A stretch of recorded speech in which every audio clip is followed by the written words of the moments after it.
मेरे प्यारे दोस्तों, मैं हूँ विजय कुमार पाल, एक लेखक। मैंने 10 किताबें लिखी हैं। मैंने जिस तरह इस्लाम के पाखंड को उजागर किया है, उसी तरह हमारा ये अधिकार बनता है कि जो सनातन वैदिक धर्म जिसमें हमने जन्म लिया, उसके भी पाखंड को हम उजागर करें। और ये काम हम शुरू कर रहे हैं। आप लोगों को सबसे पहले ये सलाह दी जाती है कि इन पाखंडी बाबाओं के चरणों में पैर ना झुकाइए, क्योंकि वैज्ञानिक रूप से सारे मनुष्य एक जैसे हैं। और जितने भी ये बाबा हैं, जितने भी आदरणीय ये बाबा हैं, उनकी उत्पत्ति और जो लोग उनके चरण छूते हैं, साइंस के हिसाब से हम सब जो एपीज हैं, जो कपि मानव हैं, उनके निकटतम संबंधी हैं। 4 एपीज या कपि मानव आज जिंदा हैं, जिनमें गिब्बन, गोरिल्ला, ओरंगटाउन,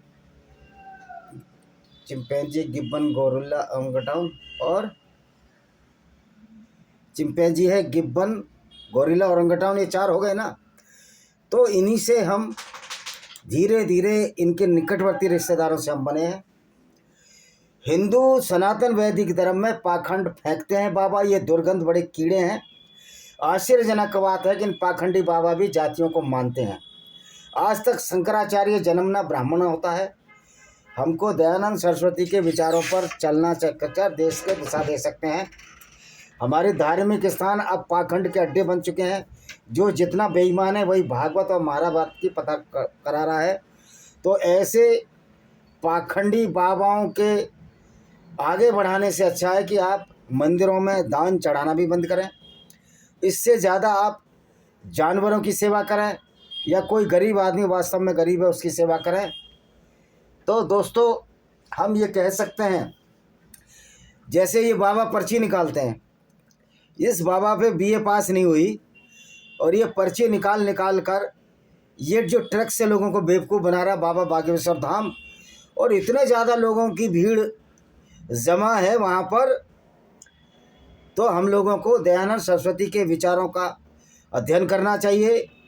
और क्योंकि वेदों के हिसाब से कोई मूर्ति पूजा थी नहीं धर्म में। आप मूर्ति पूजा भी करिए ये मानकर कि हम उसके आदर्शों पर चलेंगे। आज जितनी राम कथा पढ़वा रहे हैं लोग, भागवत पढ़वा रहे हैं, वो सारे दिन बेईमानी करते हैं, सारे दिन झूठ बोलते हैं। जीएसटी की चोरी करने वाले लोग ब्राह्मणों का चरण चुम्बन करते हैं। तो मैं कम से कम कुछ हद तक राजपूतों को ये कहना चाहता हूँ कि आप लोगों का जो ज़्यादा क्षरण हुआ, कत्लेआम हुआ मुगलों द्वारा, वो इसलिए हुआ कि आप इन पाखंडी ब्राह्मणों के चक्कर में आ गए। और जो 4 वर्ण इन पाखंडी ब्राह्मणों ने बनाए थे, क्षत्रिय, शूद्र, वैश्य और फलाना ठिकाना, उनकी आज ना कोई उपयोगिता बची है। और ये वर्ण व्यवस्था अब अरब की खाड़ी में फेंकने लायक हो गई है। अगर सिर्फ राजपूत के साथ और दूसरे लोग भी युद्ध में लड़ते, जैसा कि आज भारतीय आर्मी में हर समाज के लोग हैं, जो कि एक झूठी जाति हैं, जन्म के आधार पर कोई जाति नहीं है। आज भारत की आर्मी ने अल्लाह के नाम से आर्मी, जो एक मुसलमान 10 हिंदुओं के बराबर या ईसाइयों के बराबर, यहूदियों के बराबर है, उसकी सेना को 5000 भारतीय सेना ने बांग्लादेश में परास्त कर दिया था। जितना जितना हम पाखंड में घुसेंगे, उतना ही अपने परिवार की बर्बादी का बायस बनेंगे, अपने बच्चों की। क्योंकि ये पाखंडी बाबा आपका ब्रेन वॉश कर देंगे। ये काल्पनिक कथाओं, ब्रह्मा, विष्णु, गणेश, महेश, भाई ये भाव हैं, ये कोई व्यक्ति नहीं थे। क्योंकि ब्रह्मा सृष्टि उत्पन्न कर ही नहीं सकता, विष्णु पालन पोषण कर ही नहीं सकता, शंकर विनाश कर ही नहीं सकते। ये सिर्फ भाव थे।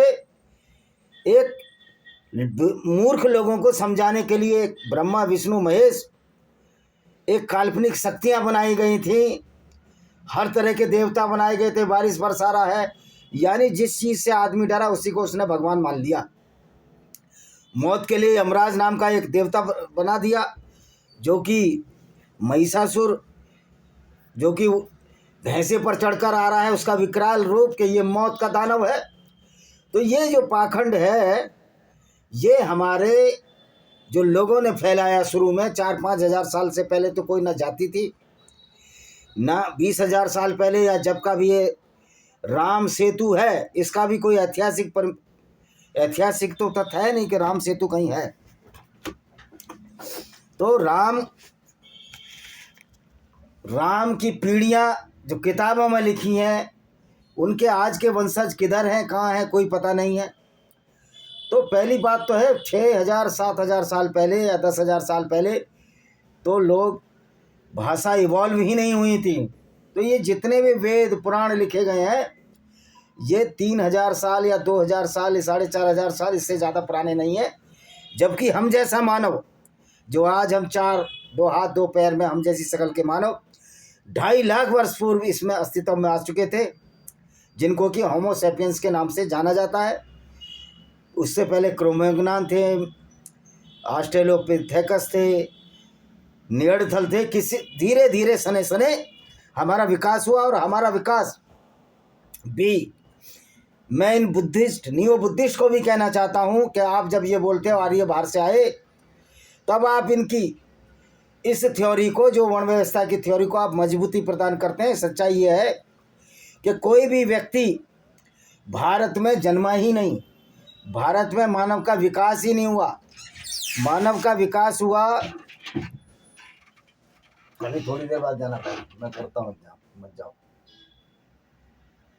बात हो गई मेरी, अभी लेके आप 1,000 रुपये तो भी जानना तो है, और गिनती के नाम से तो फिर 1,000 निकालना, 1,000 निकालना। तो जितना भी मानव का विकास हुआ वो एक ही जैसे पूर्वजों से हुआ। तो फिर ये कहाँ कोई ब्राह्मण आ गया, कहाँ कोई राजपूत आ गया, कोई क्षत्रिय आ गया, और कहाँ कोई दूसरे लोग आ गए, अनुसूचित जाति जनजाति न जाने क्या क्या।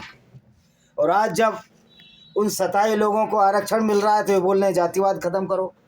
जब इनको फ़ायदा था तब ये जातिवाद बढ़ाने में लगे हुए थे, क्योंकि एक वर्ग जो है राजा बन बैठा, दूसरा ब्राह्मण बन बैठा। और मज़े की बात है, इस ब्राह्मण वर्ग ने, मैं ब्राह्मणवाद की बात कर रहा हूँ, ब्राह्मण कास्ट की बात नहीं कर रहा। और पंडित अलग है, ब्राह्मण अलग है। पंडित वो है जो बुद्धिमान है। तो जन्मन में ब्राह्मण जरूरी नहीं कि वो बुद्धिमान हो, पंडित ही हो, वो मूर्ख भी हो सकता है, वो धूर्त भी हो सकता है, वो फेंकू भी हो सकता है, जुमलेबाज भी हो सकता है।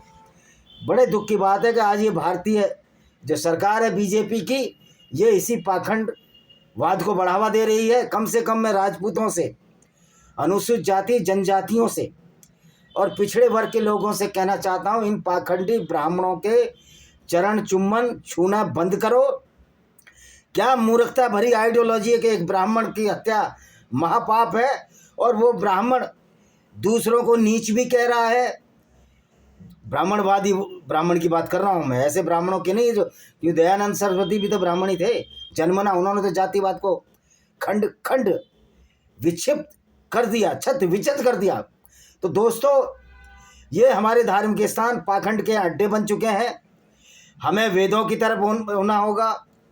दूसरा, रामचरितमानस कोई धार्मिक ग्रंथ नहीं है, ये एक अपवित्र ग्रंथ है, जो कि इसकी एक पंक्ति से ही लगता है और ब्राह्मण आ जाते हैं। ओ रामचरितमानस, अबे वो तो एक जन्मना ब्राह्मण था, वो जातिवादी था, घोर ब्राह्मणवादी तुलसीदास था। वो हमारा आइकॉन हो ही नहीं सकता। हमारे आइकॉन दयानंद सरस्वती हैं। मैं ब्राह्मणों को भी गाली नहीं दे रहा हूँ भाई।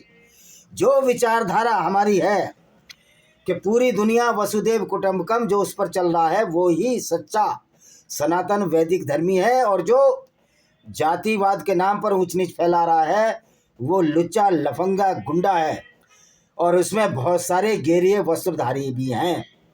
राम भद्राचार्य, उनका उम्र हो गई है, वो पागल हो गए हैं, उनको मेंटल अस्पताल में दाखिल कराने की ज़रूरत है। मैं पूछना चाहता हूँ, ढोल गंवार पशु शूद्र नारी सब ताड़न के अधिकारी, भाई शूद्र ही क्यों ताड़न का अधिकारी है? ये ब्राह्मण क्यों नहीं ताड़न का अधिकारी हो सकता? जो रिश्वत खाता है, भ्रष्टाचार करता है। मेरे साथ बहुत ब्राह्मण थे, खुलेआम रिश्वत लेते थे, मैंने तो नहीं ली। तो फिर मैं इनसे आदर्श विचारों वाला, उच्च विचारों वाला हुआ ना। तो ये ब्राह्मण को उच्च विचार वाला मान लेना एक बहुत बड़ी मूर्खता होगी। उच्च विचार और आदर्श विचार वाले व्यक्ति को हम महापुरुष कहते हैं। और ये जो शंकराचार्य है ये भी जन्मना ब्राह्मण है। तो ये कोई आदर्श महापुरुष नहीं है।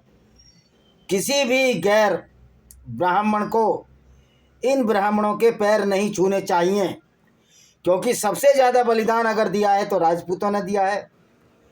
तो राजपूतों के आदर्श तो राम थे, राम के चरण तो ये ब्राह्मण छूते हैं। फिर ब्राह्मणों के चरण ये राजा भैया छुए या अभय सिंह छुए या कोई भी गैर ब्राह्मण छुए, चाहे ये जाट छुए या गुर्जर या गडरिया या अहीर, खटीक, धनगर, धोबी, बहुत सारी जातियां हैं। ये जातियां तो अपने कर्म पर, कर्म पुरुष करदान है ये लोग। ये वीर लोग हैं, अपनी मेहनत के बल पर खाने वाले लोग हैं। ये हराम का खाने वाले लोग नहीं है, लोगों को बेवकूफ़ बनाने वाले लोग नहीं है। तो एक वर्ग जो इस पूरी भारत में खास तौर पर जो बिजनेस करता है, जन्मना वैश्य कहलाता है, उस वर्ग ने भी पाखंड को बहुत बड़ा बढ़ावा दिया है। ये लोग झूठ, पाखंड, जीएसटी चोरी, सारे बुरे कर्म करने के बाद फिर महाभारत की कथा पढ़वाते हैं, सुंदरकांड का पाठ पढ़वाते हैं, लोगों को बेवकूफ़ बनाते हैं। और जो धन ये मंदिरों में चढ़ा रहे हैं वो भी इनका झूठ, फरेब और बेईमानी का धन है। आज पूरी दुनिया में 1-2% लोग सारे लोगों को बेवकूफ़ बना रहे हैं। रामपाल महाराज है, वो मोहम्मद देखता है कबीर की वाणी में, अकबर देखता है, अकबर वो अल्लाह देखता है। अरे इस मूर्ख को पता ही नहीं रामपाल महाराज को कि ये अकबर वो अल्लाह कहने वाले लोग, इनके पैगंबर साहब क्या काम करते थे। वो कत्लो गारत करते थे, काफिले लूटते थे, महिलाओं से बलात्कार करते थे। मोहम्मद ने औरतों को बलात्कार के बाद बाजारों में बेचा था। क्या किसी औरत को जो गैर मुस्लिम है उसको युद्ध में लूटकर उसको मलिका यमीन बनाना, क्या ये बलात्कार नहीं है? ज़बरदस्ती रेप करना, और इस्लाम में गैर मुस्लिम औरत के साथ रेप करना कोई अपराध नहीं है। तो बागेश्वर धाम बहुत बड़ा पाखंडी है, इसमें बीए पास हुई नहीं। सारे जितने भी ये बाबा हैं जो कथाएं पढ़ा रहे हैं, अगर तुम्हें पाखंड में ही घुसना है तो भाइयों अपनी, जब ये जाति ख़त्म करने को तैयार नहीं है तो अपनी जाति के बाबाओं की कथा सुनो। कम से कम वो अमीर होंगे। और उन बाबाओं को भी मैं कहना चाहता हूँ, अगर तुम जाति मान ही रहे हो तो अपने समाज का भला करो, कुछ गरीबों का दान दो, कन्याओं को दान कराओ। मैं वैसे इस जातिवाद के खिलाफ हूँ, इस पाखंडवाद के भी खिलाफ हूँ। हमें सिर्फ दयानंद सरस्वती की विचारधारा इस देश को बचा सकी है, और ये बीजेपी के लोग बहुत बड़े पाखंडवादी हैं। वैसे तो लिखा है कि सत्य बोलो, लेकिन मोदी जी और अमित शाह दोनों मिलकर बहुत बड़ा झूठ बोल रहे हैं, नकली डिग्री को असली बता रहे हैं। फिर न्याय भी नहीं मिल रहा है, क्योंकि इसी विचारधारा के ब्राह्मणवादी व्यवस्था के जो जज आ जाएंगे वो आपको न्याय नहीं देंगे। तो अब इसका उपाय क्या है? अब तुम 85% से ज़्यादा आबादी है। मुसलमानों को मैं इनसे अलग रखता हूँ, क्योंकि मुसलमान जो इस्लाम धर्म है वो तो बहुत ही खराब है। वो तो बलात्कारियों और कातिलों का एक आइडियोलॉजी है, विचारधारा है। तो हम जितने भी गैर मुस्लिम लोग हैं, बुद्धिस्ट हो, जैन हो, हिंदू हो, सिख हो, हमको इस पाखंड का, ब्राह्मणवाद का विरोध करना पड़ेगा, वरना आप इसी गर्त में घुसते चले जाओगे। अपने बच्चों को पढ़ाइए लिखाइए। विज्ञान ने सिद्ध कर दिया है कि बागेश्वर धाम एक धूर्त है।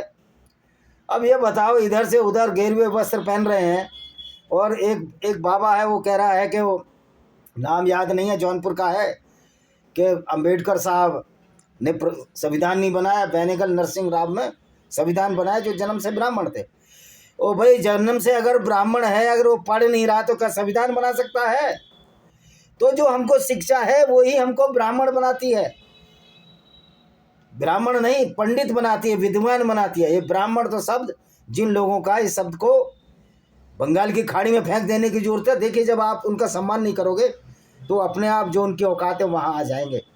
ऐसे बहुत से ब्राह्मणों को मैं जानता हूँ जो इस ब्राह्मणवाद का विरोध करते हैं, कहते हैं इनकी वजह से, इन पाखंडी के बाजाओं की वजह से आज जो जन्मना ब्राह्मण है उनको गाली पड़ रही है। वैसे भी हम सारी नकली जाति वाले लोग हैं। अगर कोई भेड़ आज चरा रहा है तो गडरिया है, अगर कोई गुजर या हीर गाय या भैंस चरा रहे पशुपालक हैं तो वो हैं इन जातियों के लोग, लेकिन जो नहीं चरा रहे वो कैसे हैं, ये समझने की ज़रूरत है। तो ऐसे मुखिया हर जाति में मिलेंगे जो वो काम नहीं कर रहे लेकिन मुखिया बने हुए हैं। तो भाइयों, मंदिरों में दान देना, पाखंडी बाबाओं का मनोबल को बढ़ाना है। और आज देखो बाबा कहते हैं कि हमें कार नहीं चाहिए, हमें घोड़ी नहीं चाहिए, धन खराब है तो फिर क्यों धन लूटते हो। तो इन पाखंडी बाबाओं में और मोहम्मद के विचारों में कोई फ़र्क नहीं है। मोहम्मद भी ये कहता था कि ये कोई ज़िंदगी नहीं है, आखिरत मरने के बाद ज़िंदगी है, ये बाबा कहते हैं। तो इन पाखंडी बाबाओं और इस्लाम में वैचारिक समानता है, तो ये किस मुंह से मोहम्मद का विरोध कर सकते हैं। इन मूर्खों ने तो न कुरान पढ़ी है।